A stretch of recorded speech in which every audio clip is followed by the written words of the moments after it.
in Berlin, Germany for 4 years. Her speech is about a misadventure that could have led to her dismissal from the school. She is speaking from the Engaging Humor Pathway, Project 1, Level 3. The time limits are 5 to 7 minutes. The title of her speech is, I Should Have Been Fired. Please welcome Sheila Smith.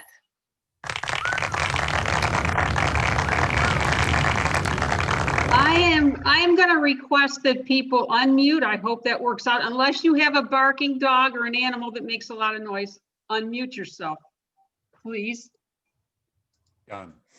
Madam Toastmaster, fellow Toastmasters, and most welcome guests. It started innocently enough one Monday morning.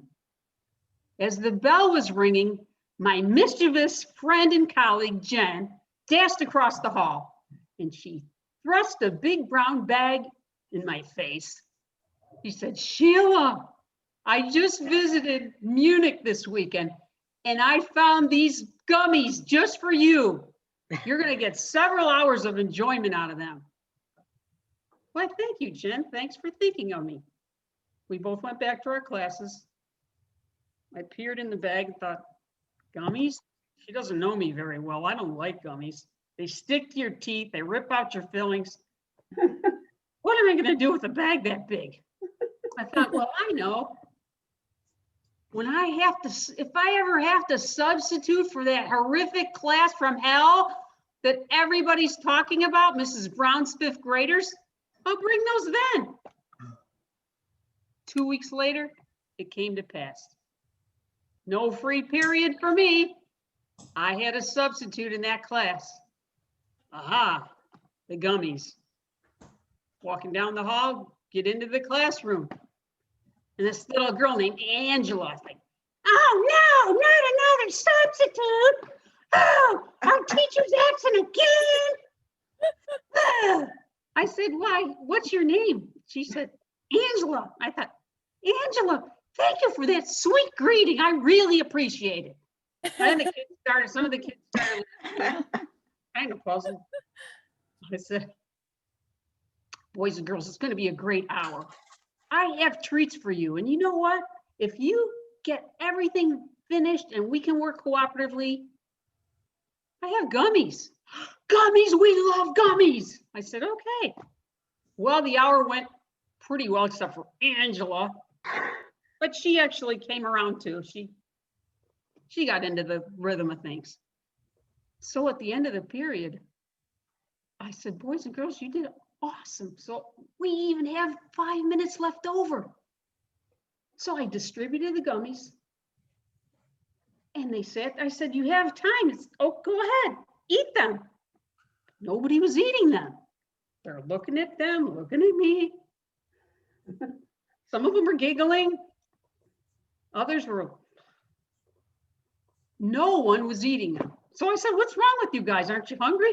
They just looked at me and put them, most of the kids put them in their lunch bags or put them in their pockets. So I thought, well, I don't know, they are different, that's for sure. I've never seen kids not eat candy. So that night I decided I'd bring the rest of that bag to my German language class. We'd been meeting for weeks and we'd gotten pretty close. So I distributed the gummies. I thought I got so many of these things. So I distributed them during the snack break. And this guy, John, goes, oh, really, Sheila? Way to make a guy feel special. And the women are all laughing. Only you would bring something like this. But what are you talking about? What do you mean? What do you mean? What am I talking about? Have you looked at these? I said, no, they're gummy bears. Oh, they're not gummy bears. No, you better look at them, Sheila. So I picked them up and I see this. Oh. And they were naked men. Oh. They were bears, all right, but a different kind of bear, B-A-R-E. And when you stretched them, their private parts stood at attention. Oh. Oh my God. Oh my gosh. What's wrong, Sheila? I just gave these to kids today as a reward. Well, everybody started laughing so hard that our German teacher couldn't even get us back on track. So she came to the back of the room and said, she wanted to know what was so funny. And she said, oh, das ist Deutschland. Kein Problem. She looked at him. I'm saying, yeah, but this is a German-American school. We're taught to be ashamed of our bodies, I thought. Don't you know the human body's a filthy, dirty thing? So I went home that night and I called Jen right away and she was laughing so hard. She goes, you better start packing your bags. She said, you better hope there's no American Embassy kids in that class.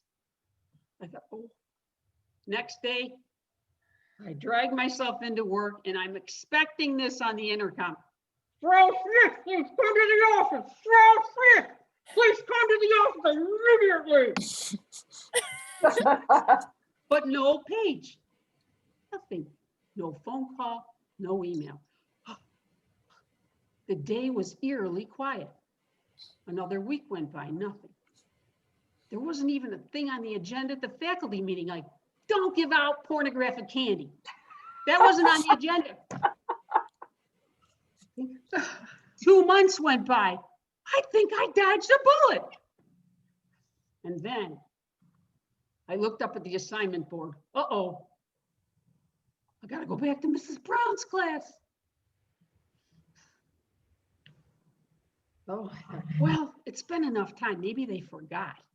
So I got down into the classroom. And of course, I forgot about Angela. Her hand shut up. Hey, Miss Smith, are you going to give us naked men today? To eat today? I said, not today, Angela.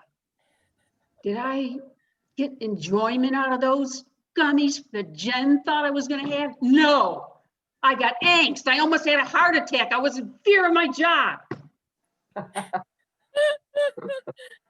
So the moral of the story, fellow Toastmasters, is inspect what you expect.